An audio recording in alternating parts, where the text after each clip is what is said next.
Body ഷെയ്മിങ്ങുമായി ബന്ധപ്പെട്ട് ഹൈക്കോടതി നടത്തിയ പരാമർശം ചേച്ചി കണ്ടിരുന്നു, മറ്റ് ശരീരത്തെ വിധിക്കരുത് എന്ന് പറഞ്ഞിട്ടുള്ള ആ പരാമർശം. ചേച്ചിക്ക് അത് കണ്ടപ്പോൾ എന്താ തോന്നിയേ? ശരീരത്തെ വിധിക്കരുത് എന്ന് പറയുന്ന പരാമർശം കോടതി നടത്തിയത് വളരെ ആപ്റ്റാണ്. പക്ഷേ ഈ പറയുന്ന പോലെ ഇന്നോ ഇന്നലെയോ ഉണ്ടായ ഒരു ഇഷ്യൂ അല്ല, വർഷങ്ങളായിട്ട് നിലനിൽക്കുന്ന, ഇവോൾവ് ചെയ്യുന്നുണ്ട് എന്ന് നമ്മൾ വിശ്വസിക്കാനെങ്കിലും ശ്രമിക്കുന്ന ഒരു ഇഷ്യൂ ആണിത്. ബോഡി പോസിറ്റിവിറ്റി എന്ന് പറഞ്ഞാൽ ഇപ്പോഴും എത്ര പേർക്ക് അതിനെക്കുറിച്ച് ബോധവാന്മാരാണ് എന്ന് നമ്മൾക്കറിയില്ല. നമ്മുടെ ഈ ജനറേഷൻ ഒരു വിധത്തിൽ കുറച്ചെങ്കിലും ഒക്കെ അതിനെക്കുറിച്ച് കേൾക്കുന്നുണ്ടെങ്കിലും ഇതറിയാത്ത ഒരുപാട് പേരുണ്ട്. എന്താണ് ബോഡി പോസിറ്റിവിറ്റി? അവനവൻ്റെ ബോഡി എങ്ങനെയാണോ അതിനെ അങ്ങനെ ആക്സെപ്റ്റ് ചെയ്യാൻ നമ്മൾ പഠിക്കുക. ഇപ്പോൾ ഒരു ഉദാഹരണം പറയുകയാണെങ്കിൽ, നമ്മുടെയൊക്കെ ലൈഫിൽ ഒരുപാട് റിലേഷൻഷിപ്സ് ഉണ്ട്. പാരൻസുമായിട്ടുള്ളതുണ്ട്, ഫ്രണ്ട്സുമായിട്ടുള്ളതുണ്ട്, പാർട്ട്നേഴ്സുമായിട്ടുള്ളതുണ്ട്. പക്ഷെ അതിൽ ഏറ്റവും ലോങ്ങസ്റ്റ് ആയിട്ട് നിൽക്കാൻ പോകുന്നുണ്ടെന്ന് അറിയാമോ? അവനവനോടുള്ള റിലേഷൻഷിപ്പ്. ഞാനുമായുള്ള റിലേഷൻഷിപ്പാണ് ഏറ്റവും ലോങ്ങസ്റ്റ് ആയിട്ട് പോകാൻ പോകുന്നത്. ഞാൻ ജനിക്കുമ്പോൾ മുതൽ ഞാൻ മരിക്കുന്നത് വരെ അതുണ്ട്. പക്ഷേ നമുക്ക് ആർക്കും ഇല്ലാത്തൊരു റിലേഷൻഷിപ്പ് അവനവനോട് തന്നെയുള്ള റിലേഷൻഷിപ്പാണ്. അതെ. അപ്പോൾ ഇതിൽ നമ്മളായിട്ടുള്ള റിലേഷൻഷിപ്പിൽ ഇപ്പം നമ്മുടെ പ്ലസ്സും മൈനസും മറ്റാരെക്കാളും ഒരുപക്ഷെ നമുക്കറിയാമായിരിക്കും.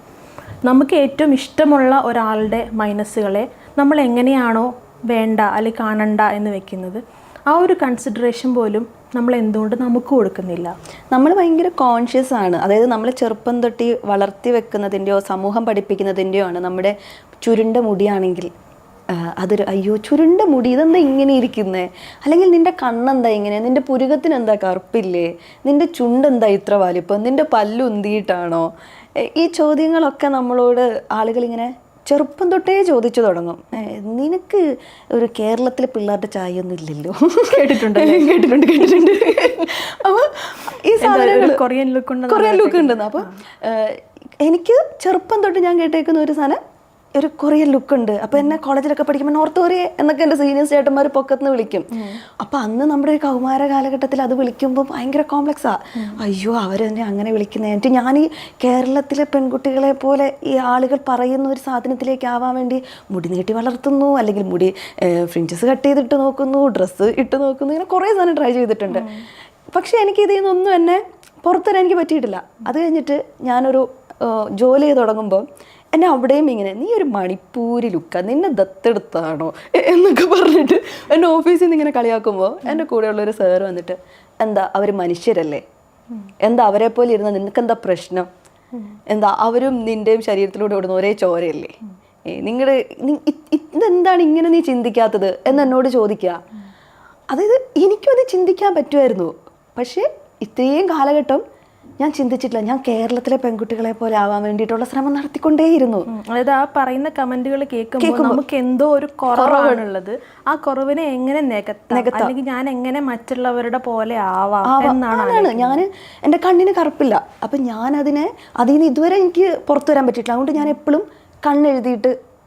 കണ്ണെഴുതിയേ നടക്കൂ. കണ്ണെഴുതിയിലെ ആളുകൾ എന്നോട് ചോദിക്കും എന്താ കരഞ്ഞോ, പനിയാണോ, കണ്ണിന് കറുപ്പില്ല അല്ലേ, ഈ സാധനം ചോദിക്കും. അപ്പം ഞാൻ ഇതിനെ എന്താ പറയുക പ്രതിരോധിക്കാനോ എന്തായാലും പറയുക കറക്റ്റ് വാക്ക് എനിക്കറിയില്ല. അപ്പോൾ എന്നും കണ്ണെഴുതിയിട്ട് വരും. അപ്പോൾ എൻ്റെ വിചാരം ഓക്കെ കണ്ണെഴുതിയിട്ടുണ്ടെങ്കിൽ ഞാൻ കൊറിയൻ ആവൂല, എൻ്റെ കണ്ണിങ്ങനെ തെളിഞ്ഞ് കുറച്ചും കൂടെ വലിപ്പമൊക്കെ തോന്നിക്കും. പക്ഷേ ആക്ച്വലി അവരും മനുഷ്യരാണെന്ന് എനിക്ക് മനസ്സിലാവുന്നുണ്ടായിരുന്നില്ല, ഞാൻ ചിന്തിക്കുന്നുണ്ടായിരുന്നില്ല. അങ്ങനെ ചിന്തിച്ചു തുടങ്ങിയപ്പോൾ ഞാൻ എന്നെ ആ ഒരു കാര്യത്തിൽ പതിയെ അക്സെപ്റ്റ് ചെയ്യാൻ തുടങ്ങി. ഇപ്പം എൻ്റെ ഒരു എക്സാമ്പിളാണ് ഞാൻ പറയണത്. കൂടുതലിപ്പോൾ സെൽഫ് ലവുമായി ബന്ധപ്പെട്ട് ചർച്ചകൾ ഉണ്ടാവുന്നുണ്ട്. പക്ഷെ എത്രത്തോളം നമുക്കത് സ്വീകരിക്കാൻ പറ്റും എന്നുള്ളത് ക്രിസ്റ്റീന പറഞ്ഞതിൽ ഒരു പോയിന്റ് എന്ന് പറഞ്ഞു കഴിഞ്ഞാൽ നമ്മൾ ഡ്രസ്സിനെ കുറിച്ച് വരുന്ന കമൻറ്റുകൾ. അപ്പം എനിക്ക് തോന്നുന്നു അത് അഡ്രസ്സ് ചെയ്യപ്പെടേണ്ടത് ഏറ്റവും ആദ്യം കുടുംബങ്ങളിലാണ്. അതായത് ഈ പറയുന്ന പോലെ ഓഫീസുകളിലോ ഫ്രണ്ട്സിനോ ഇടയിൽ നിന്നും ഇതിന് ഏറ്റവും ബിഗിനിങ് എവിടെയാണ്? തുടക്കം നമ്മുടെയൊക്കെ കുടുംബത്തിലാണ്.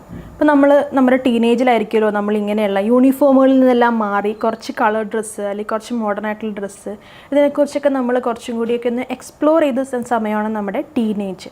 അപ്പോൾ ആ സമയത്ത് നമ്മളൊരു ഡ്രസ്സ് ട്രൈ ഔട്ട് ചെയ്ത് നോക്കുന്നു. നമ്മൾ ഏറ്റവും കോൺഫിഡൻസ് ഉള്ള ആരുടെങ്കിലും അടുത്തായിരിക്കും നമ്മൾ പോയി ചോദിക്കുക എങ്ങനെയുണ്ട് എന്ന്. എൻ്റെ ഒരു കാര്യത്തിൽ പറയുകയാണെങ്കിൽ എൻ്റെ അമ്മയായിരുന്നു.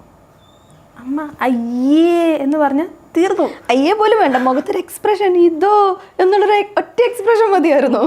അതെ. അപ്പം അന്ന് നമുക്ക് അയ്യെന്ന് ഓക്കെ ഇതെനിക്ക് ചേരില്ല എന്ന് നമ്മുടെ ഉള്ളിൽ നമ്മളങ്ങ് ബ്ലൈൻഡായിട്ട് അങ്ങ് വിശ്വസിക്കും. പിന്നെ എത്ര കാലം കഴിഞ്ഞാലും നമ്മുടെ ഉള്ളിൽ ഈ സാധനം കിടക്കുകയാണ്. അന്ന് നമ്മൾ ഇട്ട ആ ഒരു പർട്ടിക്കുലർ ടൈപ്പ് ഓഫ് ഡ്രസ്സ് പിന്നെ നമ്മൾ ഒരു പക്ഷേ ജന്മത്തിട്ട് നോക്കത്ത് പോലുമില്ല, അതെനിക്ക് ചേരത്തില്ല, എൻ്റെ ബോഡിക്ക് ചേരത്തില്ല എന്നൊരു തോന്നൽ നമ്മുടെ ഉള്ളിൽ ഓൾറെഡി അങ്ങ് വന്ന് കിടന്നു. പിന്നെ അതിനെ അൺലേൺ ചെയ്യുക എന്ന് പറയുന്നത് ഒരു പ്രോസസ്സാണ്. അതിനൊരു പക്ഷേ മറ്റാരെങ്കിലും നമുക്ക് പറഞ്ഞു തരേണ്ടി വരും, ഒന്നിട്ട് നോക്ക്, ആരെങ്കിലും നമ്മളിന്ന് ഫോഴ്സ് ചെയ്യേണ്ടി വരും. കാരണം നമ്മളെ ഉള്ളിൽ അങ്ങ് അടിയുറച്ച് വിശ്വസിക്കുകയാണ് ഇതെനിക്ക് ചേരത്തില്ല. അല്ലെങ്കിൽ ഈ കളറ് ഇപ്പോൾ ഒരു യെല്ലോ കളറാണ് ഇട്ടത്, ഇട്ട ആൾക്ക് കുറച്ചൊരു തവിട്ട് ഷെയ്ഡുള്ള കുട്ടിയാണ്, കോംപ്ലക്സുള്ള കുട്ടിയാണ് ഇട്ടിരുന്നതെങ്കിൽ പറയാൻ പോകുന്നത് ഇല്ല ആ കളർ എനിക്ക് ചേരത്തില്ല, അതിട്ടാൽ ഞാൻ ഇരുണ്ടിരിക്കും. ആരാണ് ഈ ഇതൊക്കെ ഇവരുടെ തലയിലേക്ക് അടിച്ചു കൊടുക്കുന്നത്? അത് അവിടുന്ന് മാറി നിനക്ക് ഇഷ്ടമുള്ള ഒരു കളറിൽ അല്ലെങ്കിൽ നിനക്ക് ഇഷ്ടമുള്ള പാറ്റേണിൽ ഡ്രസ്സ് ഇടുമ്പോൾ നിനക്ക് കിട്ടുന്ന കോൺഫിഡൻസ് ആണ് നിൻ്റെ ഏറ്റവും വലിയ സൗന്ദര്യം. അല്ലാതെ ഈ പെർഫെക്റ്റ് അല്ലെങ്കിൽ ഐഡിയൽ എന്ന് പറയുന്ന ചട്ടക്കൂടുകൾക്കകത്തേക്ക് ഫിറ്റ് ആവുക എന്നുള്ളതല്ല നിൻ്റെ സൗന്ദര്യം എന്ന് മനസ്സിലാക്കിയെടുക്കാൻ എത്ര പെൺകുട്ടികൾക്ക് അല്ലെങ്കിൽ ആൺകുട്ടികൾക്കായാലും കഴിയും. നമ്മൾ കോൺഫിഡൻ്റ് ആയിട്ട് നിന്ന് സംസാരിച്ച് കഴിയുമ്പം തന്നെ ആളുകൾ നമ്മുടെ ഈ ഫിസിക്കൽ സാധനത്തിനെ മറന്നിട്ട് ഓക്കെ നമ്മളെ പറയുന്നതിനോട് അംഗീകരിക്കാൻ തുടങ്ങും. അല്ലെങ്കിൽ നമ്മളെ എപ്പോഴും പെൺകുട്ടികളെ എപ്പോഴും ആളുകൾ ജഡ്ജ് ചെയ്യുന്നത് നമ്മുടെ വസ്ത്രത്തിൻ്റെ, നമ്മുടെ നിറത്തിൻ്റെ, നമ്മുടെ പൊക്കത്തിൻ്റെ, നമ്മുടെ വണ്ണത്തിൻ്റെ ഒക്കെ അടിസ്ഥാനത്തിലാണ്. നമ്മൾ എന്തെങ്കിലും ഒരു കാര്യം പറഞ്ഞാൽ പോലും ആളുകൾ അതിനെ അക്സെപ്റ്റ് ചെയ്യാൻ വേണ്ടി എന്തോ ഒരു ഫെമിനൈൻ സാധനം ഒരു വിൽപ്പന ചരക്കാണ്, അല്ലെങ്കിൽ ആ വാക്ക് തന്നെയുണ്ട്. അങ്ങനത്തെ വാക്കുകൾ തന്നെ സ്ത്രീകളുമായി ചുറ്റിപ്പറ്റി ആളുകൾ കൂടുതലായി പറയുന്നുണ്ട്. അത് എനിക്കെപ്പോഴും തോന്നാറുണ്ട്, അത് പറയുന്നത് ഇപ്പുറം നിൽക്കുന്നത് നമ്മളെപ്പോലെ തന്നെ മജ്ജയും മാംസവുമുള്ള മനുഷ്യനാണെന്ന് നമ്മൾ ചിന്തിക്കാതിരിക്കുന്നത് കൊണ്ടാണത് പറയുന്നത്. അപ്പോൾ നമ്മൾ ഈ ഇട്ടിട്ട് വരുന്ന ഡ്രസ്സിൽ ഓക്കെ നിന്നെ ഇരുണ്ടതാക്കുകയാണ്, എന്താണ് പ്രശ്നം? നിന്നെ തടി തോന്നിച്ചോട്ടെ, നീ ലൈൻസ് ഇട്, ചെക്കിട്, എന്തിനാ? അത് ആരെയാണ് നമ്മൾ സംതൃപ്തിപ്പെടുത്തുന്നത്? നമ്മൾ നമ്മുടെ കൂട്ടുകാരോട് പറയും നീ നിനക്ക് ഇഷ്ടമുള്ള ഇട് എന്ന് പറഞ്ഞിട്ട്, അതായത് നമ്മൾ നല്ലതിന് വേണ്ടി പറയുന്നതുണ്ട്. നീ നിനക്ക് ഇഷ്ടമാണെങ്കിൽ നീ അത് ചെയ്യ്, നിന്റെ മുടി. ഇപ്പുറത്ത് നീ പറയുന്ന പോലെ നമ്മൾ പറയുന്ന മാറ്ററിലല്ലാതെ പറയുന്ന ആളുടെ ഫിസിക്കിലേക്കോ അല്ലെങ്കിൽ അയാളുടെ സ്റ്റൈലിലേക്കോ കാര്യങ്ങൾ പോകുമ്പോൾ അതിൻ്റെതായ പ്രശ്നങ്ങളുണ്ട്. പറയുന്നവർ വലിയ തമാശയായിരിക്കും, പക്ഷെ കേൾക്കുന്ന ആൾക്ക് അത്ര വലിയ തമാശയൊന്നും. തമാശകൾ എവിടെ വരെ വരാം. അതായത് എപ്പോഴും പറയില്ലേ നമ്മൾ കൂടെ നടന്നിട്ട് നമ്മുടെ സ്പേസിൽ കയറി കളിയാക്കരുത്. നമ്മുടെ ബോഡിയെ കുറിച്ച്, നമ്മുടെ പൊക്കത്തിനെ കുറിച്ച്, നമ്മളിടുന്ന ഡ്രസ്സിനെ കുറിച്ച് ഒക്കെ നമ്മുടെ കൂട്ടത്തിൽ നടന്ന് കളിയാക്കുന്നതും ഒരു തരത്തിലുള്ള ടോക്സിസിറ്റിയാണ്. പക്ഷെ അത് അപ്പുറം നിൽക്കുന്ന ആൾ പറയും ഞാൻ നിന്റെ ഫ്രീഡം കൊണ്ട് പറയുന്നതല്ല. അല്ല, ഇവരെ പല വാക്കുകളും വേദനിപ്പിക്കുന്നുണ്ട്. നമ്മൾ അത് പറഞ്ഞു കഴിഞ്ഞാൽ ഓ നീ ഇത്രയുള്ളോ, നീ തൊട്ടാവാടിയാണോ, നിന്നോടൊന്നും പറയാൻ പറ്റത്തില്ലല്ലോ എന്നുള്ള ഒരു പരിഹാസം ഇപ്പുറ സൈഡിൽ നിന്ന് വരും. എടാ എനിക്കത് എനിക്കത് പറ്റുന്നില്ല, എന്നെ അങ്ങനെ പറയല്ലേ, നീ ഇത്രയുള്ളോ? അത്രയും ഒരാളോട് എന്നോട് ഇങ്ങനെ പറയരുത് എന്ന് പറയാൻ എത്രയോ കാലത്തെ പരിശ്രമത്തിന്റെ ഭാഗമായിട്ടായിരിക്കും പറയുന്നുണ്ടാവുക. എനിക്കത് ഓക്കെ അല്ല, എന്നെ അങ്ങനെ പറയല്ലേ എന്ന് ഭയങ്കര പറയുന്നതും ഒക്കെ എത്രയോ കാലം എടുത്തുണ്ടാവുന്ന. കാരണം പെൺകുട്ടികൾക്ക് നോ പറഞ്ഞു തുടങ്ങാൻ അതൊരു വേറെ ടോപ്പിക് തന്നെയാണ്. നോ പറഞ്ഞു തുടങ്ങാൻ ഭയങ്കര ബുദ്ധിമുട്ടാണ്. അപ്പം നമ്മുടെ കൂട്ടത്തിലുള്ളവർ തന്നെ അനാവശ്യമായിട്ട് വെറുതെ ടീസ് ചെയ്ത് തുടങ്ങുന്ന.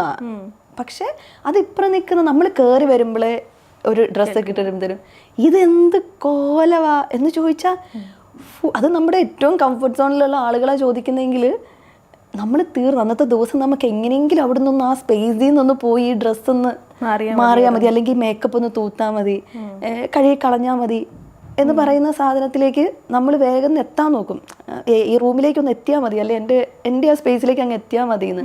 അപ്പം ആളുകൾ എവിടെ എന്ത് പറയണം എന്നുള്ളത് ഭയങ്കര പ്രധാനപ്പെട്ടൊരു കാര്യമായിട്ടാണ് എനിക്ക് തോന്നുന്നത്. ഇപ്പം ഡ്രസ്സിങ്ങിൽ മാത്രമല്ല, ഇപ്പം മേക്കപ്പിലായിക്കോട്ടെ, മുടിയിലായിക്കോട്ടെ, പൊക്കത്തിലായിക്കോട്ടെ, വണ്ണത്തിലായിക്കോട്ടെ. ഇതിനോടൊപ്പം തന്നെ നമുക്ക് വേണമെങ്കിൽ ചേർത്ത് വെച്ചാൽ അറിയാം, നമ്മൾ നന്നായി ഒരുങ്ങി വരുന്നൊരു പെൺകുട്ടിയാണെങ്കിൽ നീ ആരെ കാണിക്കാനോ ഒരുങ്ങി വരുന്നത്? ആരെയെങ്കിലും കാണിക്കാനാണ് പെൺകുട്ടികൾ ഒരുങ്ങി വരുന്നതെന്നൊരു പൊതുധാരണയുണ്ട്. അല്ല, എനിക്ക് തോന്നാറുണ്ട്, ഞാൻ ചില ദിവസം ഡ്രസ്സ് ചെയ്ത് ഇറങ്ങുമ്പോൾ നല്ല രസമുണ്ട്, ഞാൻ ഭയങ്കര ഹാപ്പി ആയിരിക്കും. ചിലപ്പോൾ 2 സെൽഫി ഒക്കെ എടുത്ത് കയ്യിൽ പോസ്റ്റ് ചെയ്തില്ലെങ്കിൽ 2 സെൽഫി ഒക്കെ എടുത്ത് കയ്യിൽ വെക്കും. നോർമലി ഇപ്പം ഞാനിവിടെ വരുമ്പോൾ ചിലപ്പോൾ തമാശയായിട്ട് ഒരു ജീവിതമൊക്കെ ഉണ്ടാവട്ടെ, 4 ആൾ കാണുന്നിടത്ത് ഇറങ്ങി നിൽക്ക്. നമ്മൾ ജീവിതം ഉണ്ടാക്കാനോ അല്ലെങ്കിൽ നമ്മൾ 4 ആളെ കാണിക്കാനോ ആണ് വസ്ത്രം ധരിക്കുന്നതെന്ന് ആളുകൾ എങ്ങനെയാണ് ചിന്തിക്കുക? അതെന്തൊരു പൊതുബോധമാണ്. പക്ഷേ ഈ പറയുന്ന ആൾക്കാരിലും ഒരു വിഭാഗമെങ്കിലും അതിനെ വളരെ ലൈറ്റായിട്ട് എല്ലാവരും എടുക്കുമെന്ന് കരുതുന്നവരുണ്ടാവാം. പക്ഷെ അവർ മനസ്സിലാക്കാത്ത ഒരു കാര്യമുണ്ട്, പുറമേ ചിരിച്ചുകൊണ്ട് നിൽക്കുന്നെങ്കിലും കേൾക്കുന്ന പലരുടെയും ഉള്ളിൽ ഇത് എവിടെയോ കൊള്ളുന്നുണ്ടാവാം. നമുക്കറിയില്ലല്ലോ അവർ കടന്നു വന്ന ജേണി എന്താണ്. ആ ഒരു ഡ്രസ്സ് ഒരുപക്ഷെ അവർക്ക് ഒരുപാട് പണ്ട് ട്രോമ ഉണ്ടാക്കിയിട്ട് അവരതിൽ നിന്ന് മറികടക്കാൻ വേണ്ടി ഇന്ന് ഞാൻ ഇതിനെ ഓവർകം ചെയ്യും എന്ന് കരുതി ഇട്ടുകൊണ്ട് വരുന്നതായിരിക്കാം.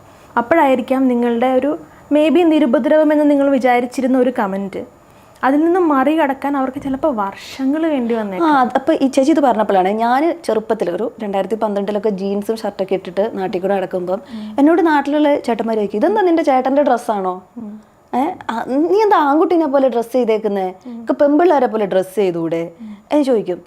അവരന്ന് തമാശയ്ക്ക് ചോദിച്ചതാ. പക്ഷേ 2025 എൻ്റെ മനസ്സിലത് കിടപ്പുണ്ട്. ഞാൻ അതുകൊണ്ട് തന്നെ നാട്ടിൽ പോകുമ്പോൾ നാട്ടുകാർക്ക് ഓക്കെ ആവുന്ന തരത്തിലുള്ള ഡ്രസ്സുകൾ എടുത്തിട്ട് പോകാനുള്ള ഒരു ശ്രമം ഞാൻ നടത്താറുണ്ട്. അത് ഞാൻ മാത്രമല്ല, എൻ്റെ നാട്ടിലേക്ക് എനിക്ക് തോന്നുന്ന പുറത്തുനിന്ന് വരുന്ന കുട്ടികൾ, അതായത് പല സ്ഥലത്ത് ജോലിക്കൊക്കെ പോയ കുട്ടികൾ നാട്ടുകാരെ വീട്ടുകാരെ സംതൃപ്തിപ്പെടുത്താൻ തരത്തിലുള്ള ഡ്രസ്സുകളുണ്ടോ വീട്ടിലുണ്ടോ അതോ ഇവിടുന്ന് കൊണ്ടുപോകണോ എന്ന് നമ്മൾ പാക്ക് ചെയ്യുമ്പോൾ രണ്ടു വട്ടം ആലോചിച്ചിട്ട് കൊണ്ടുപോകും.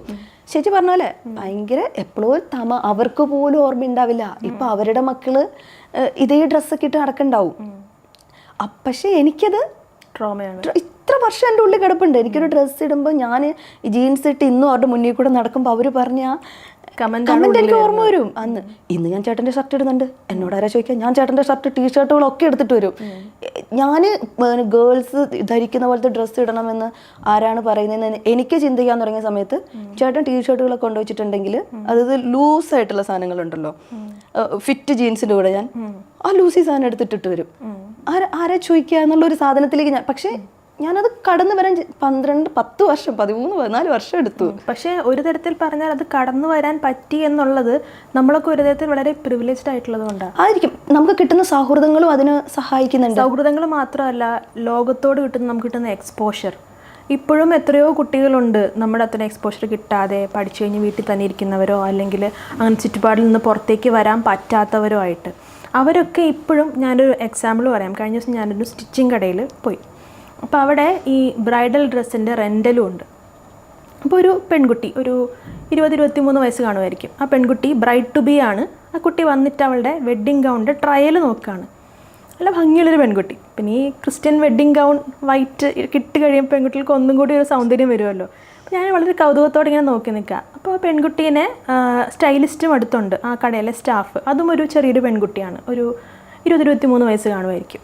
അപ്പോൾ ആ പെൺകുട്ടി ഡ്രസ്സ് ചെയ്യാനൊക്കെ ഹെൽപ്പ് ചെയ്തുകൊണ്ടിരിക്കുകയാണ്. അപ്പോൾ ഈ ബ്രൈഡ് ടു ബിയുടെ കയ്യിൽ ഹെയർസ് ഉണ്ട്. അപ്പോൾ ഈ സ്റ്റൈലിസ്റ്റ് പെൺകുട്ടി ചോദിക്കുകയാണ്, സ്ലീവ്ലെസ് ആണ് ആ ഗൗണ്, അപ്പോൾ ഇതൊക്കെ കളയുമായിരിക്കും, വാക്സ് ചെയ്യുമല്ലോ അല്ലേ എന്ന്. അപ്പോൾ ഈ ബ്രൈഡ് ടു ബി വളരെ കൗതുകത്തോടെ നോക്കിയിട്ട് ഇല്ല. അപ്പോൾ അയ്യോ, അപ്പോൾ അതിങ്ങനെ കാണത്തില്ലേ, കണ്ടോട്ടെ, അത് ഞാൻ എംബ്രേസ് ചെയ്യുന്നതാണ് എന്ന് പറഞ്ഞു. അപ്പോൾ ഈ കുട്ടി ഇങ്ങനെ ഒരു അത്ഭുത ഭാവത്തിൽ ഇങ്ങനെ നോക്കുകയാണ്. അപ്പോൾ ഈ പറയുന്ന സ്റ്റൈലിസ്റ്റ് പെൺകുട്ടിയുടെ കയ്യിലും ഇതേപോലെ ഹെയർസ് ഉണ്ട്. അപ്പോൾ ആരും ഒന്നും പറയത്തില്ലേ, കളിയാക്കത്തില്ലേ? അപ്പോൾ ഈ ബ്രൈഡ് ടു ബി ആ കുട്ടി വളരെ എന്താ പറയുക, ചെയ്തുകൊണ്ടിരുന്ന കാര്യം അവളങ്ങ് നിർത്തി വെച്ചിട്ട് അവൾ പറയാണ്, കുട്ടിക്കാലത്തൊക്കെ ഒരുപാട് കളിയാക്കൽ ഞാൻ കേട്ടിട്ടുണ്ട്, സ്കൂളിലും കോളേജിലും ഒക്കെ പഠിക്കുമ്പോൾ എന്നെ എന്തൊക്കെ പേരുകൾ വിളിച്ചിട്ടുണ്ടെന്നറിയാമോ എന്ന് പറഞ്ഞു. ഈ സ്റ്റൈലിസ്റ്റ് കുട്ടി, എനിക്കറിയാം, കരടീന്നല്ലേ. അപ്പോൾ അതും വിളിച്ചിട്ടുണ്ട്. അപ്പോൾ എനിക്ക് കണ്ടു നിന്ന് എനിക്ക് മനസ്സിലാവുകയാണ് ഇവർ ഒരേ ട്രോമയിലൂടെ കടന്നു വന്ന 2 ആൾക്കാരാണ്. എന്നിട്ട് ഈ ബ്രൈഡ് ടു ബി പെൺകുട്ടി ആ ചെറിയ പെൺകുട്ടിക്ക് പറഞ്ഞു കൊടുക്കുകയാണ്. അന്ന് കുറേ കേൾക്കുമായിരുന്നു, കുറേയൊക്കെ ഞാൻ വിഷമിച്ചിട്ടുണ്ട്, കുറേ കാലം ഞാൻ വാക്സ് ചെയ്ത് നടന്നിട്ടുണ്ട്, കുറേ കാലം ഞാൻ ഫുൾ സ്ലീവ് ഇട്ട് നടന്നിട്ടുണ്ട്. പിന്നെ എനിക്ക് മനസ്സിലായി, ഞാൻ എന്തിനാണ് ഇത്ര കഷ്ടപ്പെട്ടത് ഒളിച്ചു വയ്ക്കാൻ നോക്കുന്നത്. അതൊരു വൃത്തികേടൊന്നുമല്ല, അതൊരു കുറ്റമല്ല, അത് ആർക്കും ഉപദ്രവം ഉണ്ടാക്കുന്നില്ല. പിന്നെ എൻ്റെ കയ്യിൽ കുറച്ച് രോമം ഇരിക്കുന്നുണ്ട്, ഇവർക്ക് എന്താണ് പ്രശ്നം, ആർക്കാണ് ഇവിടെ പ്രശ്നം? അപ്പോൾ ഈ പെൺകുട്ടി ഇങ്ങനെ കൗതുകത്തോടെ നോക്കിയിട്ട്, അത് ശരിയാണല്ലേ, അപ്പോൾ പുള്ളിക്കാരന് കുഴപ്പമില്ലേ, അതായത് കല്യാണം കഴിക്കാൻ പോകുന്ന ആൾക്ക് അതൊരു കുഴപ്പമില്ലേ. അപ്പോൾ ഈ പയ്യനും അടുത്ത് നിൽപ്പുണ്ട് ട്രയൽ നോക്കാനായിട്ട്. അപ്പോൾ ഈ പെങ്കൊച്ച് അവനെ നോക്കുന്നുവല്ലോ, അവൾ പറയും, അതിൽ അവൻ്റെ അഭിപ്രായത്തിൻ്റെ കാര്യം എന്താ, ഞാൻ എങ്ങനെയാണോ എന്നെയല്ലേ അവൻ സ്നേഹിച്ചത്, അപ്പോൾ ഇതൊക്കെ കൂടി ചേർന്നതല്ലേ ഞാൻ. അപ്പോൾ ആ പയ്യൻ വന്നിട്ട്, എടോ ഇതിൽ ഞാനെന്ത് അഭിപ്രായം പറയാനാടോ, അതൊക്കെ ഓരോരുത്തരുടെ കാര്യങ്ങളല്ലേ, ഞാനതിനെക്കുറിച്ച് ആലോചിച്ചിട്ട് പോലുമില്ല എന്നാണ് പയ്യൻ പറയുന്നത്. അപ്പം ഈ പറഞ്ഞ ബ്രൈഡ് ടു ബി പെൺകുട്ടിയേക്കാളും ഈ ഗ്രൂം ടു ബി പയ്യനേക്കാളും എനിക്ക് കുറച്ചും കൂടി ഫോക്കസ് ചെയ്യാൻ തോന്നിയത് ഈ ചെറിയ പെൺകുട്ടിയിലാണ്. കാരണം അവൾ ഈ ഒരു ലെവലിൽ ചിന്തിച്ചിട്ടേ ഇല്ലായിരുന്നു എന്ന അവളുടെ എക്സ്പ്രഷനിൽ നിന്ന് വളരെ ക്ലിയറാണ്. ഒരു പക്ഷേ ഇവൾക്ക് ഇതാരും പറഞ്ഞു കൊടുത്തിട്ടുണ്ടാവില്ല, ഇവൾ ഇവിടെ നിന്ന് കേട്ടിട്ടുണ്ടാവില്ല, ഇവളതിനെക്കുറിച്ച് ആലോചിച്ചിട്ടും ഉണ്ടാവില്ല. പക്ഷേ ഇങ്ങനൊരു തോട്ട് കിട്ടിക്കഴിഞ്ഞപ്പോൾ കൊള്ളാലോ എന്നൊരു സാധനമായിരുന്നു. ഞാൻ ചിന്തിച്ചല്ലേ മണിപ്പൂരുള്ള ഒരു മനുഷ്യരല്ലേ എന്ന് ഞാൻ ചിന്തിക്കുന്നത്. നമുക്കറിയാം, പക്ഷെ നമ്മൾ ചിന്തിക്കാൻ ഒരാൾ പറയണം. ആ ഒരു സ്പാർക്ക് നമുക്ക് എവിടെന്നെങ്കിലും കിട്ടിയാലേ നമ്മൾ അതിനെക്കുറിച്ചൊന്ന് മാറ്റി ചിന്തിക്കുള്ളൂ. അതൊരു പക്ഷേ ആരുടെയെങ്കിലും കമൻ്റ് ആയിരിക്കാം, ആരുടെയെങ്കിലും എക്സ്പീരിയൻസ് ആയിരിക്കാം, അല്ലെങ്കിൽ എവിടെയെങ്കിലും വായിച്ചതായിരിക്കാം, എന്തുമാവാം. പക്ഷേ ഇതിനോടൊന്നും എക്സ്പോഷർ ഇല്ലാത്ത ഒരുപാട് കുട്ടികൾ ഇപ്പോഴും ഈ ഒരു ട്രോമയുമായിട്ട് ജീവിക്കുന്നവരുണ്ട്, ധാരാളമുണ്ട്.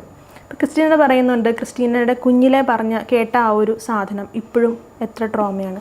അതുപോലെ നമ്മളാണെങ്കിൽ പോലും നമ്മൾ ചിലപ്പോൾ ഭയങ്കര ലൈറ്റായിട്ട് പറയുന്ന ഒരു കമൻ്റ് ആയിരിക്കാം മറ്റൊരാളിൽ ഒരുപാട് കാലം നീണ്ടു നിൽക്കുന്ന ഒരു ട്രോമ ഉണ്ടാക്കാൻ പോകുന്നത്, അല്ലേ? ആണാണ്, അത് സത്യമാണ്. അതുപോലെ നമുക്ക് ഷോർട്ട് ഡ്രസ്സ് ഇടുമ്പോൾ നമ്മുടെ മുട്ടിൽ ഡാർക്കാണ്, അപ്പം നമുക്കിടാം, ആയിക്കോട്ടെ. ഇപ്പം ചിലർ, ഞാൻ പറയാവേ, ഇപ്പം ഞാൻ ക്രിസ്ത്യൻ പള്ളികളിലൊക്കെ മുട്ടുകുത്തി സ്ഥിരമായി നിൽക്കുന്ന ആളുകളാണെങ്കിൽ സ്വാഭാവികമായിട്ടും മുട്ടിന് തഴമ്പോ അല്ലെങ്കിൽ ബ്ലാക്ക് കൂടുതലുണ്ടാവും. അല്ലെങ്കിൽ അല്ലാത്തവർക്കും ഉണ്ടാവും. ഇപ്പം നമ്മുടെ എല്ലാവരുടെയും മുട്ടിലിപ്പം എല്ലാവരും ഭയങ്കര ട്രീറ്റ്മെൻ്റ് ഒക്കെ ചെയ്ത് അല്ലെങ്കിൽ ഭയങ്കര ഫെയർ ആക്കി വെക്കുന്നുണ്ട്. ഈ ഫെയർ എന്ന് പറയുന്ന സാധനം തന്നെ എവിടെ നിന്നൊക്കെയോ ഇഞ്ചെക്ട് ചെയ്യപ്പെട്ട ഒരു സാധനമാണ്. അപ്പോൾ ആളുകൾ എൻ്റെ കൈമുട്ട്, കാൽമുട്ട് ഒക്കെ ഇങ്ങനെ, അപ്പം അത് ഇടാൻ പറ്റില്ല. പിന്നെ എനിക്ക് സ്ട്രെച്ച് മാർക്ക് ഉണ്ട്. അത് കൂടുതൽ കല്യാണം കഴിഞ്ഞ ചേച്ചിമാർ അല്ലെങ്കിൽ പ്രസവം കഴിഞ്ഞിട്ടുള്ള, ഡെലിവറി കഴിഞ്ഞിട്ടുള്ള ചേച്ചിമാർ, ഞാനിനി ആരെ കാണിക്കാനാണ്, എനിക്ക് ഭയങ്കര സ്ട്രെച്ച് മാർക്കാണ്, ഞാനിനി എന്തിനാ ഒരുങ്ങുന്നത്. അതായത് നമ്മൾ തുടക്കത്തിൽ പറഞ്ഞല്ലോ, നമ്മളോടാണ് ഏറ്റവും സെൽഫ് ലവ് ഉണ്ടാവേണ്ടത്. ഞാനിത് ആരെ കാണിക്കുന്നത് ഒരുപാട് നമ്മൾ കേൾക്കുന്നതാണോ, ഇനിയിപ്പോൾ എന്ത് നോക്കാനാ, ഇത്രയും പ്രായമായില്ലേ, ഇനി ആരും ശ്രദ്ധിക്കാൻ. പക്ഷെ നമ്മൾ ഈ പറയുന്നത് മേ ബി ഒരു 30-നും 40-നും ഇടയ്ക്കുള്ള ആൾക്കാരായിരിക്കും ഇത് ഏറ്റവും കൂടുതൽ പറയുന്നത്. പക്ഷേ ഇതിനപ്പുറം ഈ റിട്ടയർഡായി കഴിഞ്ഞിട്ട് ഇപ്പോൾ സമയവും സൗകര്യവും കിട്ടുമ്പോൾ ഇപ്പം ഫേഷ്യലിടുന്ന എത്രയോ അമ്മമാരുണ്ട്. അത് ഈ 30 മുതൽ 40 വയസ്സ് വരെയുള്ള കാലഘട്ടത്തിൽ നമ്മൾ ജീവിക്കാൻ തുടങ്ങുന്നത് എനിക്ക് തോന്നുന്നത് ജോലിയൊക്കെ കിട്ടി നമ്മളൊന്ന് സ്റ്റേബിളായി നമുക്ക് ചുറ്റും നമ്മൾ ഇഷ്ടപ്പെട്ട സാധനങ്ങളൊക്കെ വാങ്ങാൻ തുടങ്ങുന്ന ഒരു പ്രായം കൂടി എനിക്ക് തോന്നുന്നത് ഈ 30 തുടക്കത്തിലൊക്കെ തന്നെ ആയിരിക്കും കൂടുതൽ പേർക്കും. ഒരു 25 മുതൽ 30-40 അതിനുള്ളിലായിരിക്കും നമുക്ക്. അപ്പോഴാണ് നമ്മൾ ഇത് എന്തിനാ ഞാൻ ചെയ്യുന്നത്, ഞാൻ എന്തിനാ ഡ്രസ്സ് ഇട്ട് വരുന്നേ എന്ന് പറയുന്ന ആര് നോക്കാനാ, ആര് കാണാനാ. ഇത് വേറെ ആരും കാണാനും നോക്കാനും അല്ല. ഇത് അന്നത്തെ ദിവസം രാവിലെ നമുക്ക് ഇഷ്ടപ്പെട്ട ഡ്രസ്സ് ഇട്ട് അത്യാവശ്യം നമുക്ക് ഇഷ്ടപ്പെട്ട പോലെ കണ്ണെഴുതുക, അല്ലെങ്കിൽ ചെറുതായിട്ട് ലിപ്സ്റ്റിക് ഇടുക, എന്താണോ അവനവന് ഇഷ്ടം അത് ചെയ്തിട്ട് കണ്ണാടിയുടെ മുമ്പിൽ നിൽക്കുമ്പോൾ നമുക്ക് തോന്നുന്ന ആ ഒരു കോൺഫിഡൻസ് ഉണ്ടല്ലോ, അതാണ് നമ്മുടെ ഏറ്റവും വലിയ സൗന്ദര്യം. അന്നത്തെ ഒരു ദിവസത്തെ അത് എത്ര പോസിറ്റീവാക്കി മാറ്റും. അന്ന് നമുക്ക് എന്ത് ടാസ്ക് വന്നാലും നമുക്കത് ഈസി ആയിട്ട് ഹാൻഡിൽ ചെയ്യാൻ പറ്റും. കാരണം ഡേ സ്റ്റാർട്ട് ചെയ്യുന്നത് നമ്മളിൽ കോൺഫിഡൻ്റ് ആയിക്കൊണ്ടാണ്. ആ ഒരു സാധനം ഇല്ല എന്നുണ്ടെങ്കിൽ നമ്മൾ എത്ര മേക്കപ്പ് ചെയ്തിട്ടും എത്ര ജിമ്മിൽ പോയിട്ട് വെയിറ്റ് ഗെയിനോ വെയിറ്റ് ലോസോ എന്ത് നോക്കിയിട്ടും കാര്യമില്ല.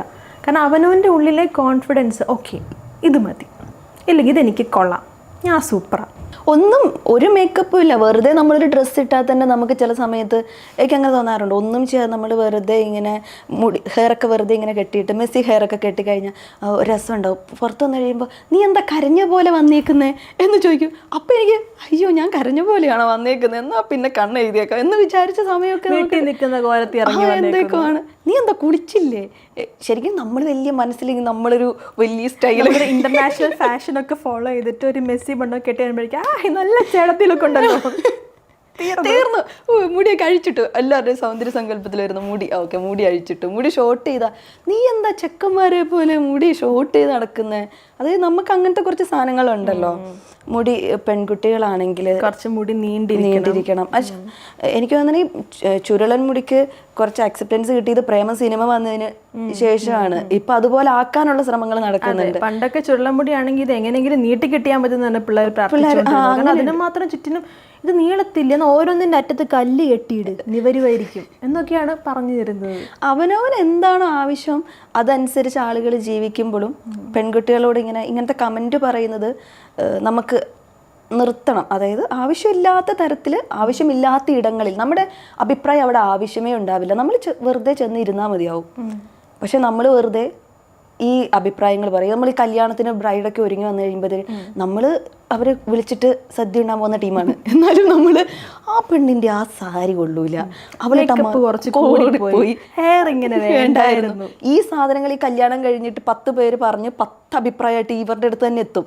അപ്പോൾ ഈ കുട്ടി അയ്യോ എന്നെ മേക്കപ്പ് ഇട്ടത് ശരിയായില്ലേ, കൊള്ളൂലേ, അപ്പൊ എന്റെ ഫോട്ടോസ് ഒന്നും കൊള്ളൂലേ. ഇതിന്റെ ബാക്ക്ഗ്രൗണ്ടിൽ നടക്കുന്ന വേറെ കുറച്ചല്ല, മേക്കപ്പ് റൂമിൽ നടക്കുന്ന കുറച്ച് കാര്യങ്ങളുണ്ട്. ഈ ബ്രൈഡിന്റെ കാര്യം പറഞ്ഞപ്പോൾ കഴിഞ്ഞ ദിവസം ഞാൻ വിറ്റ്നസ് ചെയ്തതാ.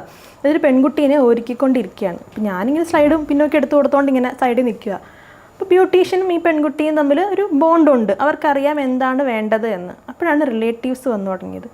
അയ്യോ ഇങ്ങനെയാണെന്നോ മുടി കിട്ടുന്നത്, ഇങ്ങനെ വേണ്ട, ഇപ്പുറത്തെ സൈഡിൽ നിന്ന് എടുക്ക്, നടുക്ക് സെൻറ്റർ പാർട്ടീഷൻ വേണ്ട, സൈഡിൽ നിന്ന് എടുക്ക്. അപ്പോൾ ഈ കൊച്ചിങ്ങനെ വണ്ടടിച്ചിട്ട് അല്ല അല്ലല്ല സൈഡിൽ നിന്ന് എടുക്കുക, നല്ലതാണ് നല്ലത്. അപ്പം ശരി എന്നും പറഞ്ഞാൽ അത് മുഴുവൻ അഴിച്ചു മാറ്റി സൈഡിൽ നിന്നാക്കി. അപ്പോൾ വേറെ അയ്യേ ഇതല്ല നല്ലത്, നമുക്ക് മറ്റേ ചുട്ടി ഇങ്ങനത്തെ വെക്കണ്ട, ഇങ്ങനത്തെ വെക്കാം, അതാകുമ്പോൾ സൈഡ് വേണ്ട, ബാക്ക് എടുത്താൽ മതി. ഇങ്ങനെ ഒരു 2-3 ടൈപ്പ് അവിടെ കണ്ടു നിന്ന് എനിക്ക് തന്നെ ഭ്രാന്ത് പിടിച്ചു. ഞാൻ ചോദിച്ചു ഇവളിത് എങ്ങനെ ഹാൻഡിൽ ചെയ്യും, കാരണം എനിക്കൊന്നും പറയാൻ പറ്റില്ല, എനിക്ക് അവിടെ ആരെയും പരിചയമില്ല. ഇവളാണെങ്കിൽ ഇരുന്ന് അങ്ങ് ഉരുകുക, എന്ത് ചെയ്യണമെന്ന് അറിയത്തില്ല. അപ്പോഴാണ് ആ ബ്യൂട്ടീഷ്യൻ വന്നിട്ട് നിങ്ങൾ എല്ലാവരും ഒന്ന് പുറത്തേക്ക് ഇറങ്ങുമോ, എല്ലാവരും കൂടി നിന്നിട്ട് എനിക്ക് കളർ കൃത്യമായിട്ട് കാണാൻ പറ്റുന്നില്ല എന്ന് പറഞ്ഞാൽ അവർ നൈസായിട്ട് എല്ലാവരും പുറത്തിറക്കിയിട്ട് ഇപ്പം ചോദിച്ചു ശ്വാസം വിട്, ഏതാ ഇഷ്ടമെന്ന് വെച്ചാൽ നമുക്ക് അതുപോലെ ചെയ്യാം. ഒന്ന് ആലോചിച്ച് നോക്കിയാൽ ആ പെൺകുട്ടിയുടെ ലൈഫിലെ ഏറ്റവും ഇമ്പോർട്ടൻ്റ് ആയിട്ടുള്ളൊരു ഡേയിൽ ആരുടെയൊക്കെയോ അഭിപ്രായങ്ങൾക്ക് വഴങ്ങി ആരുടെയൊക്കെയോ സൗന്ദര്യ സങ്കല്പത്തിലേക്ക് അവളെ വളച്ചു മാറ്റിക്കൊണ്ടിരിക്കുകയാണ്, ഫ്രെയിം ഫിറ്റ് ചെയ്യാൻ ശ്രമിക്കുകയാണ്. അത് തന്നെ വാർപ്പ് മാതൃകകളിലേക്ക് അവളെ എടുത്തങ്ങ് വെക്കാൻ നോക്കുവാണ്. ഒരു പക്ഷേ ആ പെൺകുട്ടി സാധാരണ ഒരു കുളിപ്പനിലും പിന്നെ നിന്ന് കഴിഞ്ഞാൽ ഭയങ്കര സുന്ദരിയായിരിക്കും. അതിനാണ് ഈ വന്നിട്ട് അങ്ങനെ ചെയ്യ്, ഇങ്ങനെ ചെയ്യ്, മറ്റേ സെലിബ്രിറ്റിയുടെ കണ്ടില്ലേ അതുപോലെ ചെയ്യ്, ഇവിടെ ഏതാണ്ട് അതുപോലെ ഇരിക്കുന്നത്, അപ്പോൾ അതുപോലെ ചെയ്യ് എന്നൊക്കെ പറഞ്ഞ് ഈ ആവശ്യമില്ലാത്ത അഭിപ്രായങ്ങൾ കൊണ്ടൊന്ന് പറയുക. ശരിക്കും പറഞ്ഞാൽ എവിടെ എന്ത് പറയണം എന്നതിനപ്പുറം എവിടെ എന്ത് പറയണ്ട എന്നറിയുന്നതിലാണ് ഏറ്റവും വലിയ വിദ്യാഭ്യാസം എന്ന് ഞാൻ പറയും, വിവേകം ഇരിക്കുന്നത്. കാരണം അതില്ല എങ്കിൽ എന്തെവിടെ പറയണ്ട എന്നറിയണം, അതാണ് നമ്മൾ ആദ്യം അറിയേണ്ടത്. എല്ലായിടത്തും പോയി എല്ലാം പറയേണ്ട കാര്യമില്ല. എന്തിനാണ് നമ്മൾ എന്തെങ്കിലും കാര്യം പറയുന്നത് കൊണ്ട് അവർക്ക് എന്തെങ്കിലും പ്രയോജനം ഉണ്ടെങ്കിൽ മാത്രം അത് പറഞ്ഞാൽ മതി എന്ന് വിശ്വസിക്കുന്ന ഒരാളാണ് ഞാൻ. അത് അങ്ങനെ തന്നെയാണ്. ആളുകളുടെ ഇടയിലേക്ക് കയറിയിട്ട് നീ ഇന്ന് ചേച്ചി വന്നപ്പോൾ ചേച്ചിക്ക് ഈ ചുരിദാറല്ല, ചേച്ചി ഇന്നലെ ഇട്ട ഡ്രസ്സാണല്ലേ, ചേച്ചീനെ മനസ്സിൽ കണ്ടിട്ട് ഓക്കെ ഇന്ന് ഇതിടാം എന്ന് വിചാരിച്ച് ഇതിട്ടിട്ട് വരുന്നതായിരിക്കും. ഞാനത് കയറി പറയേണ്ട ഇപ്പം ചേച്ചി ഡ്രസ്സ് തിരിച്ചിട്ടേക്കാണ്, അല്ലെങ്കിൽ ഇതിൽ എവിടെയെങ്കിലും കീറിയിട്ടുണ്ട്, അങ്ങനെയാണെങ്കിൽ ഓക്കെ ഞാൻ ചേച്ചി ഇതിവിടെ ഇങ്ങനെ കയറിയിട്ടുണ്ട്, ചേച്ചി കണ്ടിരുന്നോ, അല്ല ചേച്ചി ഡ്രസ്സ് മറിച്ചായിട്ടിരിക്കുന്നത്, അത് പറയാം. അല്ലാതെ ചേച്ചിക്ക് ഈ ഡ്രസ്സല്ല, ചേച്ചിക്ക് ഫുൾ കൈ ഡ്രസ്സാണ് നല്ലത്, അല്ലെങ്കിൽ ചേച്ചി ജീൻസ് ഇട്ടിട്ട് വരുന്നതാണ് നല്ലത്, നിന്റെ ബോഡി ടൈപ്പിന് ഇത് ചേരത്തില്ല. ബോഡി ടൈപ്പിന്. അതുപോലെ ഞാനും എൻ്റെ ഫ്രണ്ടും കൂടി ഇങ്ങനെ വരും. അപ്പോൾ അവൾ ബ്ലൗസ് ഇട്ടേക്കുക, ബ്ലൗസ് ഇട്ടപ്പം കുറച്ച് വൈഡായിട്ടുള്ള ബ്ലൗസ്, അപ്പോൾ അതിൻ്റെ ഒരു ഹുക്ക് ഇങ്ങനെ ഇതായി വന്നു. അപ്പോൾ അവൾ വേഗം അവളുടെ ബാക്കിൽ കുറച്ച് ബോയ്സ് വരിക, അപ്പോൾ അവൾ വേഗം ഇങ്ങനെ ഒന്ന് പാനിക്കായി. അപ്പം അവൾ പാനിക് ആവുന്നുണ്ട്. അപ്പോൾ ഞാൻ വേഗം ഇങ്ങനെ ഒരു സാരി ഒക്കെ നീ ഇതിങ്ങനെ പിടിച്ചോ, നീ കംഫർട്ട്.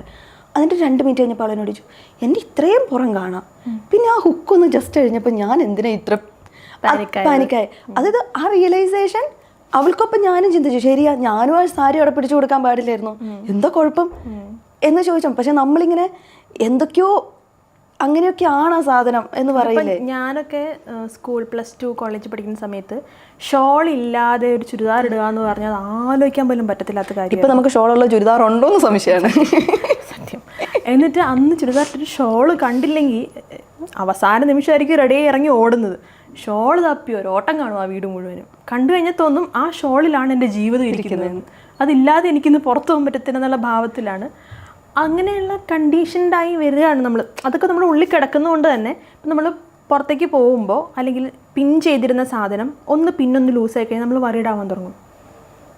ഇപ്പോൾ ഷോള് ഇടാതെ കുറേ കാലം പോയ ആൾ ശരി കുറച്ച് കാലം അയാൾ പിന്നെ ഷോളിട്ട് നടന്നു എന്ന് വിചാരിക്കുക, പിന്നെ അയാൾ ഷോളില്ലാത്ത ഡ്രസ്സ് ഇടുമ്പോൾ അയാൾക്ക് ഭയങ്കര ഡിസ്കംഫർട്ട് ആവുകയാണ്.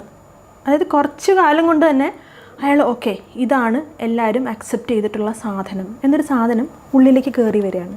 അത് നമുക്ക് ഈ ഡ്രസ്സ് ഇടുമ്പം നമ്മളിപ്പം ചില ഡ്രസ്സ് ഇടുമ്പോൾ ആളുകൾ നമ്മുടെ ബോഡി ഷേപ്പിനെ കുറിച്ചൊക്കെ കമൻറ്റ് പറയും. അപ്പോൾ അത് 2 രീതിയിൽ നമ്മുടെ ബോഡി ഷേപ്പിനെ കുറിച്ച് ആളുകൾ കമൻറ്റ് പറയും. ചിലർ പറയും എടീ നിൻ്റെ ബോഡി സ്ട്രക്ചർ ഭയങ്കര രസമാണ്. ചിലർ ഒരു നെഗറ്റീവ് മീനിങ്ങിലുള്ള ഒരു വാക്യം ഉപയോഗിക്കുന്നില്ല, പല നമ്മുടെ അടുത്ത് കൊള്ളാമെന്ന് പറയുകയും തിരിഞ്ഞിട്ട് അവളുടെ ബോഡി എന്ന് പറഞ്ഞിട്ട് ഒരു സാധനം പറയുകയും ചെയ്യും. ഈ പറയുന്ന നെഗറ്റീവ് സാധനം എങ്ങനെയൊക്കെ നമ്മുടെ അടുത്തത് പോസിറ്റീവിനേക്കാൾ കൂടുതൽ നമ്മുടെ അടുത്ത് ആദ്യം നെഗറ്റീവ് എത്തും.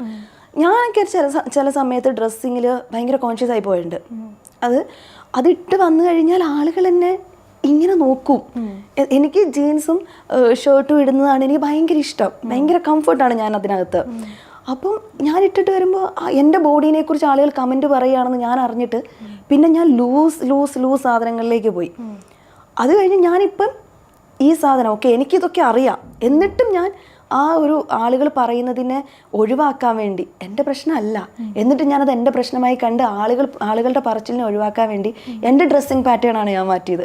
പിന്നെ ഞാൻ തിരിച്ചു വരികയാണ്, അയ്യോ ഇല്ല, എനിക്ക് എന്നെ ഇഷ്ടമാണ്, ഞാൻ ഈ ഡ്രസ്സിലും സുന്ദരിയാണ്, അല്ലെങ്കിൽ ഞാൻ ഇതിലും കോൺഫിഡൻ്റ് ആണ്. അപ്പം എനിക്ക് തോന്നുന്നു പെൺകുട്ടികൾ സുന്ദരി എന്ന് പറയുന്ന വാക്കിൽ കോൺഫിഡൻസും കൂടെ ചേർത്ത് വെക്കണം. നമ്മുടെ കോൺഫിഡൻ്റ് ആയി ഒരാളുടെ കണ്ണിൽ നോക്കി നിന്ന് സംസാരിക്കാൻ പറ്റുന്ന ഒരു പെൺകുട്ടിയെക്കാളും വേറൊന്നിനും സൗന്ദര്യമില്ലെന്ന് ഞാൻ വിചാരിക്കുന്നത്.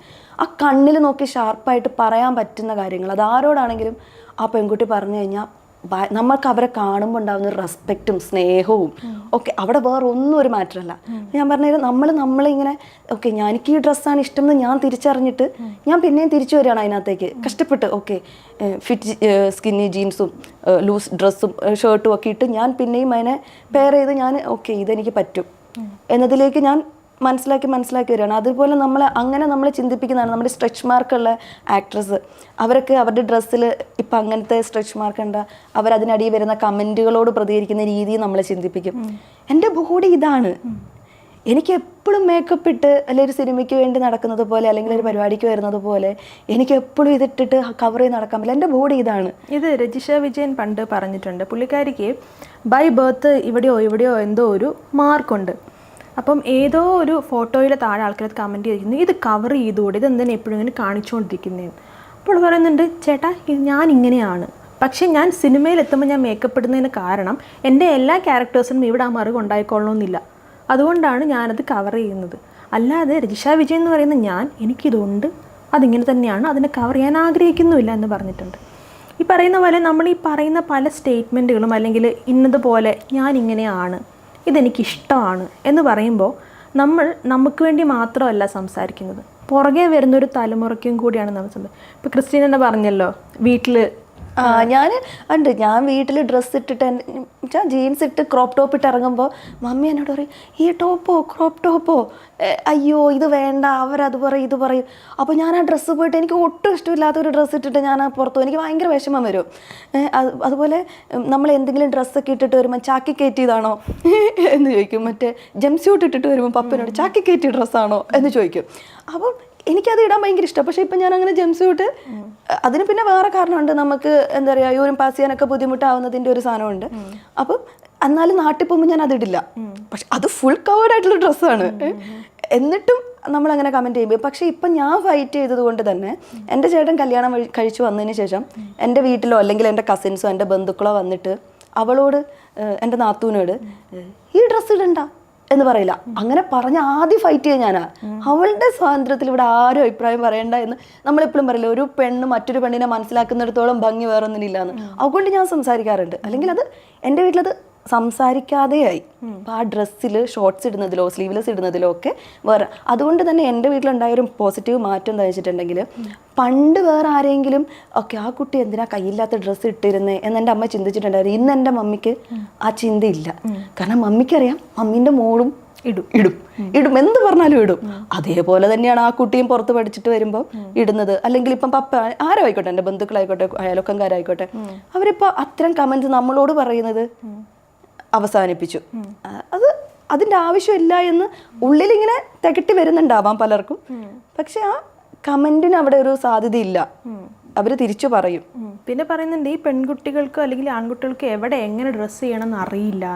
അത് ശരിയാണെന്ന് എനിക്ക് തോന്നുന്നില്ല. കാരണം ഓരോ സിറ്റുവേഷൻ അനുസരിച്ചും ആരും ഒരു മരണ വീട്ടിലേക്ക് ഒത്തിരി മേക്കപ്പ് ഇട്ട് വലിയ ഹെവി ഡ്രസ്സ് ഇട്ട് പോകത്തില്ല. അതിപ്പോൾ ആൺകുട്ടിയാണെങ്കിലും പെൺകുട്ടിയാണെങ്കിലും ആണാണെങ്കിലും പെണ്ണാണെങ്കിലും ഒരു ചടങ്ങിന് പോകുമ്പോൾ എങ്ങനെ വേണമെന്ന് അവർക്കറിയാം, അവരത് ചെയ്യുന്നുണ്ട്.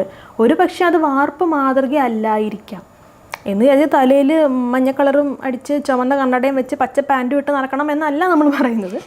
അവനവൻ എന്താണോ കോൺഫിഡൻസ് നൽകുന്നത് അതിടുക എന്നുള്ളതാണ്. അപ്പോൾ ഈ ചർച്ചകൾ ഇത്രയും നടക്കുന്നുണ്ടെങ്കിൽ പോലും പല കാര്യങ്ങളിലും മാറ്റം വന്നിട്ടില്ല. ചേച്ചി ഇത് പറഞ്ഞപ്പോഴാണ് മറ്റേ റിമാ കല്ലിങ്കൽ ഇപ്പം പറഞ്ഞത്, നിങ്ങൾക്ക് എന്ത് ഡ്രസ്സാണോ ഇടുമ്പോൾ സന്തോഷവും സംതൃപ്തിയും തോന്നുന്നത് നിങ്ങൾ ആ ഡ്രസ്സ് ഇട്ട് നടക്ക്. നമ്മളിപ്പം പറയുന്ന കൂടുതൽ ഡ്രസ്സിങ്ങിൽ നിൽക്കുകയാണ്. അപ്പോൾ അതിനോട് ഞാൻ ചേർത്ത് വെച്ചിട്ട് ഈ സാധനം പറഞ്ഞു. അതായത് നമുക്ക് എന്തിട്ടാൽ നമുക്ക് ഇപ്പം മുണ്ടെടുക്കാൻ തോന്നുകയാണ്, അല്ലെങ്കിൽ നമുക്ക് ഷോർട്സ് ഇടാൻ തോന്നുകയാണ്. അപ്പം ഗേൾസ് മുണ്ടെടുത്ത് അവൾ മുണ്ടെടുത്തേക്കാം. ഞാൻ എൻ്റെ കൂടെ PGക്ക് നമ്മുടെ ഫ്രഷേഴ്സ് പ്രോഗ്രാമിന് എൻ്റെ ബാച്ചിലുള്ളൊരു പെൺകുട്ടി അന്ന് മുണ്ടെടുത്ത് കോളേജിൽ വന്നു. അവൾ മാത്രമേ അന്ന് കോളേജിൽ മുണ്ടെടുത്തൊരു പെൺകുട്ടി വന്നത്. അത് കാവ്യ മുണ്ട് പോലത്തെ ഒരു മുണ്ട്.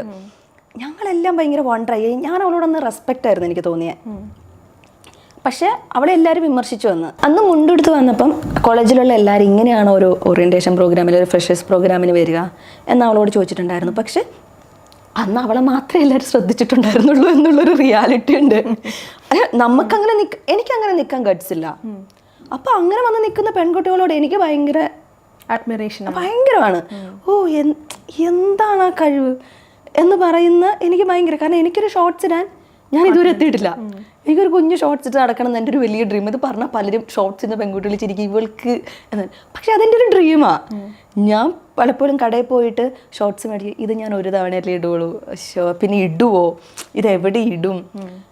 എനിക്ക് നാട്ടിലിടാൻ പറ്റൂല, വീട്ടിലിടാൻ പറ്റൂല, ഓഫീസിലേക്ക് എന്തായാലും ഇടാൻ പറ്റില്ല.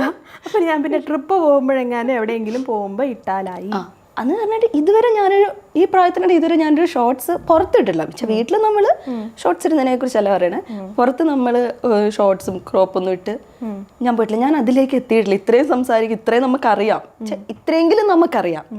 ഒത്തിരി അറിയുന്നല്ല, ഇത്രയെങ്കിലും നമുക്കറിയാം. എന്നിട്ട് അതിലേക്ക് എത്താൻ വേണ്ടിയിട്ട് എനിക്ക് പറ്റിയിട്ടില്ല. അപ്പം നമ്മൾ ഗേൾസ് ഈ ഡ്രസ്സിങ്ങിലാണെങ്കിലും നിറത്തിലാണെങ്കിലും മേക്കപ്പിലാണെങ്കിലും അനാവശ്യമായും എനിക്ക് തോന്നുന്നത് മറ്റുള്ളവരോട് നമ്മൾ പറയുന്ന കമൻസ് ആവശ്യമുണ്ടെങ്കിൽ നമ്മൾ എൻ്റെ ബെസ്റ്റ് ഫ്രണ്ടിനോട് എനിക്ക് പറയാം, എടി നിനക്ക് ഈ ഡ്രസ്സിനേക്കാളും ചിലപ്പോൾ നിനക്ക് ഈ ഒക്കേഷനിൽ വേറെ ഡ്രസ്സായിരിക്കും ചേരുക എന്നെനിക്ക് പറയാം. പറയുന്നവരാരാണ് എന്നുള്ള ഒരു സാധനവും കൂടി അതിനകത്തുണ്ട് എന്ന് എനിക്ക് തോന്നുന്നത്. തീർച്ചയായിട്ടും ഉണ്ട്. അപ്പോൾ അതായത് ഈ ഒരു ടോപ്പിക്ക് ഇതിപ്പം ഇന്നും ഇന്നലെയും തുടങ്ങിയതല്ല, ഇത് നാളെയോ മറ്റന്നാളോ അവസാനിക്കുകയില്ല. ഇതിങ്ങനെ ഇവോൾവ് ചെയ്ത് വന്നുകൊണ്ടിരിക്കുന്ന ഒരു ടോപ്പിക്കാണ്. അതുകൊണ്ട് തന്നെ ഇതിനെ നമുക്കൊരു കംപ്ലീറ്റ് സൊല്യൂഷനിലേക്ക് എത്തിക്കാൻ പറ്റില്ല. പകരം ഇതിനെ നമുക്ക് കുഞ്ഞു കുഞ്ഞു മാർഗങ്ങളിലൂടെ ടാക്കിൾ ചെയ്യാം. എങ്ങനെ ടാക്കിൾ ചെയ്യാം? ഇപ്പോൾ നമ്മളാണ് ആ കമൻറ്റ് പറയുന്ന ആൾക്കാരുടെ സ്ഥാനത്തെങ്കിൽ കഴിയുന്നതും നെഗറ്റീവ് കമൻറ്റുകൾ പറയാതിരിക്കുക. അതായത് ഈ പറയുന്ന പോലെ ആ കുട്ടി ഡ്രസ്സ് മറിച്ചാണ് ഇട്ടിരിക്കുന്നതെങ്കിൽ, അല്ലെങ്കിൽ ആ കുട്ടി വെയിറ്റ് ഗെയിൻ ചെയ്യുന്നത് അവൾ ശ്രദ്ധിക്കുന്നില്ല, നിങ്ങളുടെ അത്രയും ക്ലോസ് ആയിട്ടുള്ള കുട്ടിയാണെങ്കിൽ അവളെ ഒന്ന് വിളിച്ച് പറയാടോ, താൻ കുറച്ച് വെയിറ്റ് കൂടുന്നുണ്ടെന്ന് എനിക്ക് തോന്നുന്നു, താൻ തൈറോയ്ഡ് ചെക്ക് ചെയ്തായിരുന്നോ? That is one thing. അല്ലാതെ എല്ലാവരുടെ മുമ്പിൽ വെച്ച് നല്ല തീറ്റയാണല്ലേ, റേഷൻ കട എവിടെയാ എന്ന് ചോദിക്കുന്നതല്ല ഫീഡ്ബാക്ക്. അതൊരിക്കലും ഒരു തമാശയോ അല്ല. കാരണം ഒരു പക്ഷേ താൻ വെയിറ്റ് കൂടുന്നു എന്ന് ഓൾറെഡി കോംപ്ലക്സ് ആയിട്ട് അവൾക്ക് തന്നെ അറിയാം അവൾ വെയിറ്റ് കൂടുന്നുണ്ട്. അല്ലെങ്കിൽ അതെ, ആ കുട്ടിയോടായിരിക്കും നിങ്ങളും കൂടെ ചെന്ന് എക്സ്ട്രാ കൊടുക്കുന്നത്. സെൽഫ് ക്രിറ്റിസിസം തന്നെ ഓൾറെഡി ഉള്ള ആൾക്ക് പുറത്തുനിന്ന് ക്രിറ്റിസിസം കൊടുക്കേണ്ട കാര്യമില്ല.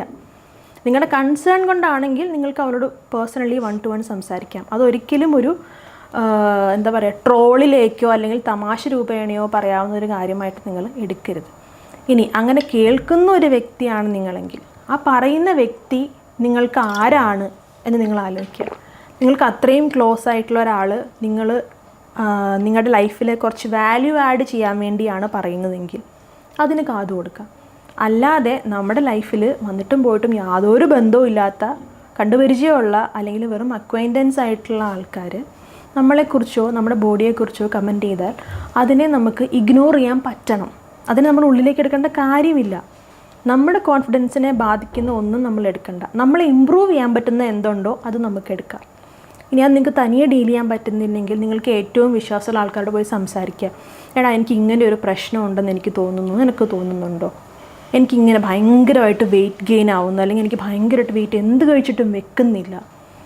വെയിറ്റ് കൂടി കുറഞ്ഞിരിക്കുക, വണ്ണം വെച്ചിരിക്കുക, വണ്ണം കുറഞ്ഞിരിക്കുക, ഇതൊക്കെ ഓരോരുത്തരുടെ ബോഡി ടൈപ്പിൽ ഡിഫറൻസ് ഉണ്ട്. അതിന് ഓരോ റീസണും കാണും. നിങ്ങൾ ഹെൽത്തി ആയിരിക്കുക, നിങ്ങൾ കോൺഫിഡൻ്റ് ആയിരിക്കുക, ഈ 2 സാധനത്തിനാണ് നിങ്ങൾ എപ്പോഴും ഇമ്പോർട്ടൻസ് കൊടുക്കേണ്ടത്. എന്തിട്ടാലാണോ നിങ്ങൾക്ക് സന്തോഷം ഉണ്ടാവുക അതിടുക. എന്ത് കഴിച്ചാലാണോ നിങ്ങൾക്ക് ആത്മനിർവൃതി ഉണ്ടാവുക കഴിക്കുക. എന്നിട്ട് ജങ്ക് വലിച്ചാൽ കഴിക്കണമെന്നല്ല. നിങ്ങളുടെ ശരീരത്തെ നിങ്ങളറിയുക. നിങ്ങളുടെ പ്ലസ്സും മൈനസും നിങ്ങൾ അറിയുക, അതിനെ നിങ്ങൾ ആക്സെപ്റ്റ് ചെയ്യുക, അതിനനുസരിച്ചുള്ളത് കൊടുക്കുക. അപ്പോൾ തന്നെ ജീവിതം ഹാപ്പി ആയിട്ട് മുന്നോട്ട് കൊണ്ടുപോകാൻ പറ്റും. ഈ ചുറ്റുപാട് നടക്കുന്ന ഒച്ചകളും ബഹളങ്ങളും ഒക്കെ നിങ്ങളുടെ കോൺഫിഡൻസിനെ ബാധിക്കുമെങ്കിൽ അതിനെ മ്യൂട്ട് ചെയ്യാൻ പഠിക്കുക. അത്രയേ ഉള്ളൂ.